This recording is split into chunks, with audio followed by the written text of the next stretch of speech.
Dans certains villages d'Afrique, le temps ne court pas. Il marche lentement, observe les hommes et attend leur destinée. Là où la route rouge s'arrête, se trouve un village nommé Koumantais, protégé par un vieux fromager aussi ancien que la mémoire des ancêtres. C'est dans ce village que vivait Sédou. Un jeune homme ordinaire en apparence, mais habité par un rêve trop grand pour rester enfermé.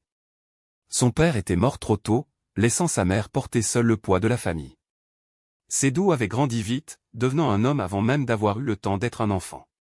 Chaque matin, il travaillait la terre sous le soleil brûlant. Mais chaque nuit, son esprit voyageait plus loin que les champs, plus loin que le village.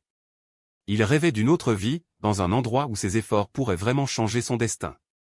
À Koumantais, rêver trop loin était souvent vu comme une faiblesse. Il y avait aussi Hawa. Son amour silencieux, son refuge, son espoir. Mais Hawa avait été promise à un homme plus riche, parce que l'amour, disait-on, ne nourrit pas une famille. Le cœur de Sédou se brisa, mais il comprit que rester signifiait mourir à petit feu. Alors, une nuit sans lune, Sédou partit. Sans bruit, sans certitude, avec seulement la foi et la peur dans le même sac. Il laissa derrière lui sa mère, son amour et son village, espérant revenir un jour différent. La ville ne l'accueillit pas comme dans ses rêves. Elle le mit à l'épreuve. Il dormit dehors, travailla dur, fut exploité et humilié. Plusieurs fois, il pensa abandonner. Mais chaque chute renforçait sa détermination, car il savait pourquoi il se battait. C'est au plus bas qu'il rencontra un vieil homme qui lui apprit à penser autrement. Sédou comprit que la force seule ne suffisait pas. Il fallait apprendre, réfléchir, persévérer.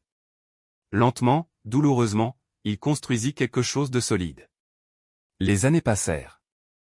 Les erreurs aussi. Jusqu'au jour où Sédou devint un homme debout, respecté, son passé sans honte. Quand il revint à Koumantais, le vieux fromager était toujours là.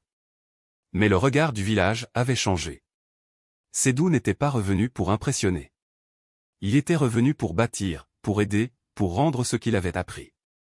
Hawa avait refait sa vie. Lui aussi. Ils se regardèrent avec respect, comprenant que certains amours ne disparaissent jamais, ils apprennent simplement à se taire.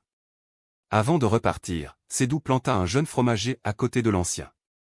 Pour rappeler aux enfants qu'on peut aller loin sans jamais oublier ses racines. Cette histoire n'est pas une légende. C'est la vie de beaucoup d'Africains.